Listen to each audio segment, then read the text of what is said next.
Hare Krishna, everyone. Dandavat Pranams. Jai Srila Prabhupada. Welcome to this talk in our series of talks on or from the Bhagavad Gita.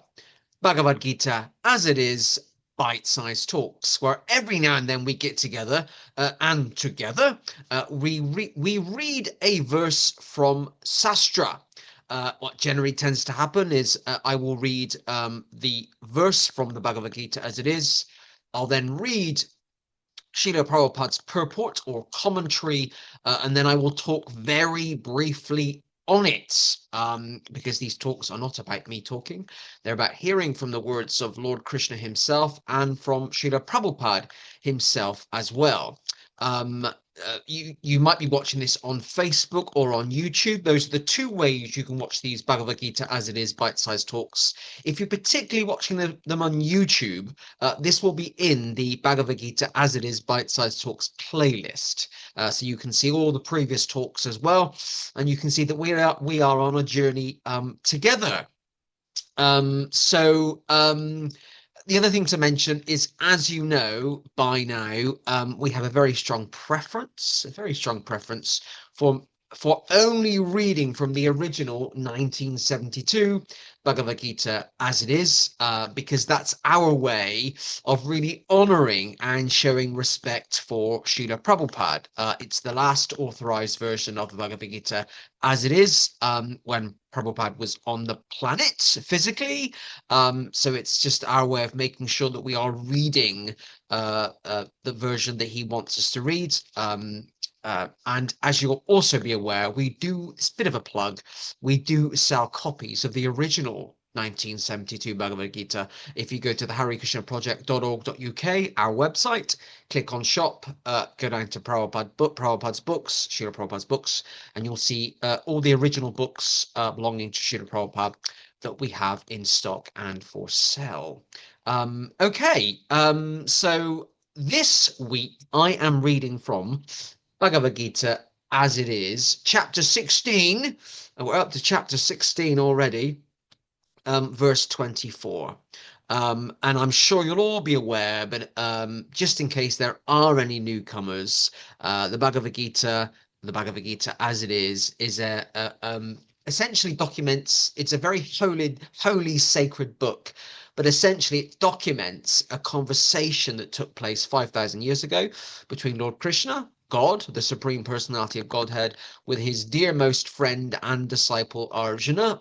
It's taking place in during a battle, or just as a battle is about to commence, and it's a conversation between Krishna and Arjuna, when Arjuna is asking Krishna all sorts of questions, and they're the types of questions that we will have on our minds as well today. What is the meaning of life? What is the purpose of life? Why am I here? What about duty? What about karma? What about all sorts of things? What happens to me when I die or when I physically leave my body? And that's why the Bhagavad Gita is still incredibly relevant for today, because today, 5,000 years after this conversation is believed to have taken place, we are still asking those types of questions. And that's why the Bhagavad Gita, as it is, still remains very popular. So, Bhagavad Gita, chapter 16, verse 24. Okay, Lord Krishna says to his disciple Arjuna, one should understand what is duty and what is not duty by the regulations of the scriptures. Knowing such rules and regulations, one should act so that he may gradually be elevated. And this is the purport, or explanation or commentary provided by A.C. Bhaktivedanta Swami Prabhupada. He says, as stated in the 15th chapter, all the rules and regulations of the Vedas are meant for knowing Krishna. If one understands Krishna from the Bhagavad Gita and becomes situated in Krishna consciousness, engaging himself in devotional service, he has reached the highest perfection of knowledge offered by the Vedic literature. Lord Chaitanya Mahaprabhu made this process very easy. He asked people simply to chant Hare Krishna, Krishna Krishna, Hare Hare, Hare Rama, Rama Rama, Hare Hare. And to engage in the devotional service of the Lord and eat the remnants of foodstuff offered to the deity. One who is directly engaged in all these devotional activities is to be understood as having studied all Vedic literature. He has come to the conclusion perfectly. Of course, for the ordinary persons who are not in Krishna consciousness, who are not engaged in devotional service, what is to be done and what is not to be done must be decided by the injunctions of the Vedas. One should act accordingly without argument. This is called following the principles of Sastra or scripture. Sastra is without the four principal defects that are visible in the conditioned soul: imperfect senses, the propensity for cheating, certainty of committing mistakes, and certainty of being illusioned.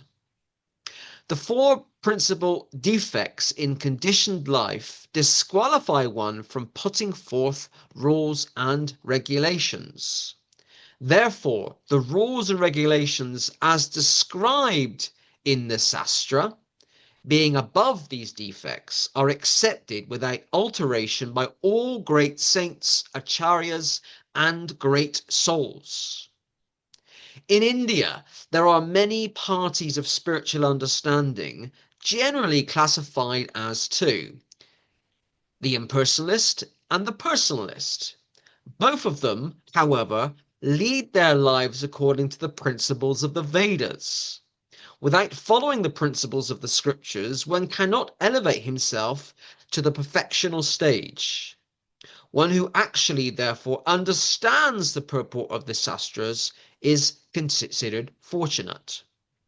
In human society, aversion to the principles of understanding the Supreme Personality of Godhead is the cause of all fall downs. That is the greatest offense of human life. Therefore, Maya, the material energy of the Supreme Personality of Godhead, is always giving us trouble in the shape of the threefold miseries. This material energy is constituted of the three modes of material nature. One has to raise himself at least to the mode of goodness before the path to understanding the Supreme Lord can be opened. Without raising oneself to the standard of the mode of goodness, one remains in ignorance and passion, which are the cause of demoniac life. Those are the modes of passion and ignorance deride the scriptures, deride the holy man, and deride the proper understanding of the spiritual master, and they do not care for the regulations of the scriptures. In spite of hearing the glories of devotional service, they are not attracted. They are not attracted. Thus, they manufacture their own way of elevation. These are some of the defects of human society, which lead to the demoniac status of life. If, however, one is able to be guided by a proper and bona fide spiritual master who can lead one to the path of elevation to the higher stage, then one's life becomes successful.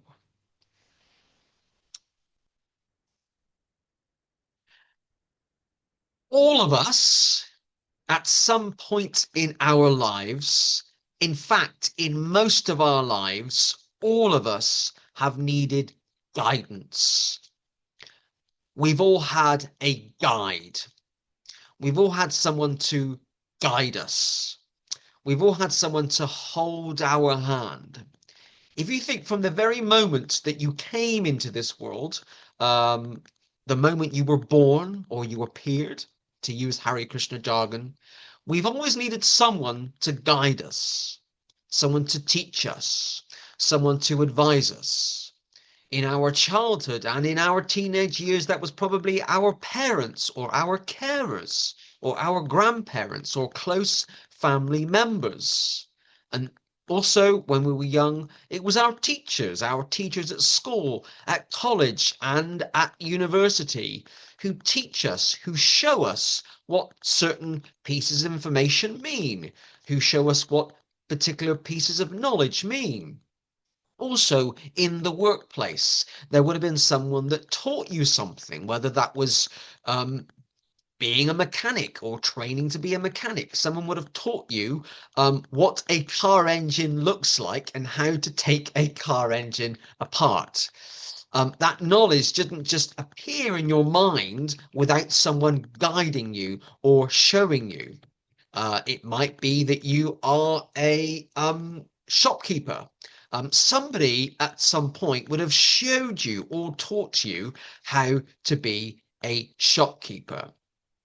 All of us at some point in our lives would have taken shelter, would have taken guidance, would have been inferior to someone who's superior, that is guiding us and showing us the way.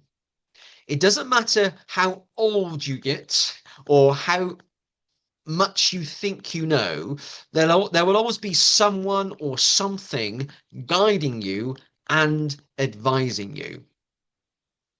That also is the way, that is the way of doing things in our Gaudiya Vaishnava tradition, in our Bhakti Yoga tradition, and in our Krishna consciousness tradition. We will have someone that is guiding us, someone that is teaching us. In the tradition that most of us follow, in the Gaudiya Vaishnava tradition, it's often Guru, Gauranga, and Sastra. Those are the three elements, or the three, I don't want to say things, those are the three superior principles or guidelines for us. And whenever we are seeking guidance or we want advice for something, we should go to Guru, Gauranga, or Sastra to seek guidance over that particular thing. Many of us will follow the incredibly amazing example of A.C. Bhaktivedanta Swami Srila Prabhupada. The most fantastic guide, someone who taught his disciples, his followers, when he was here physically present on earth, and someone who, despite not physically being present, still guides us through his books.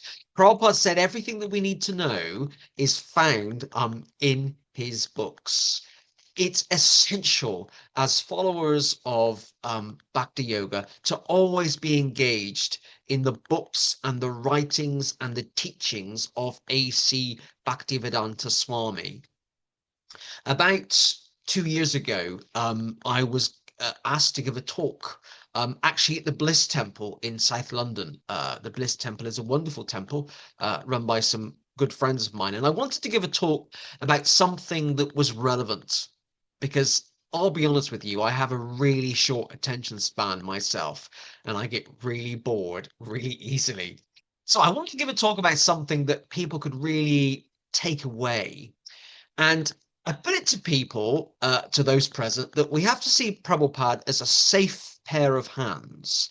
It's a term that's often used in politics. If you follow politics, so-and-so is a safe pair of hands. Prabhupada is our safe pair of hands. Prabhupada never lets us down, despite us possibly being let down by others. Prabhupada always gives us the information and the guidance and the teachings and the philosophy that we need through his books, his writings, his teachings. Prabhupada is a safe pair of hands, as recommended by Sastra, as recommended by Prabhupada himself in this purport. It is essential to have a safe spiritual pair of hands to guide us on our Krishna conscious journey. It was once described to me or explained to me that the guru is a bit like a cow. What do I mean by that? Well, the cow, for example, will eat grass. Now, the grass to us is quite not very useful. I mean, if we were to eat grass, we would be sick. I think cats apparently eat grass and that makes them sick. Sorry, that's a bit of a tangent. But we don't eat the grass ourselves. The cows eat the grass, they digest it, and they produce milk. And the milk is useful and beneficial to us. So the guru, in one sense, is like a cow. The guru will read Sastra, will understand Sastra intimately and innately, will digest the information, and then present and pass on and give the information from Sastra to us.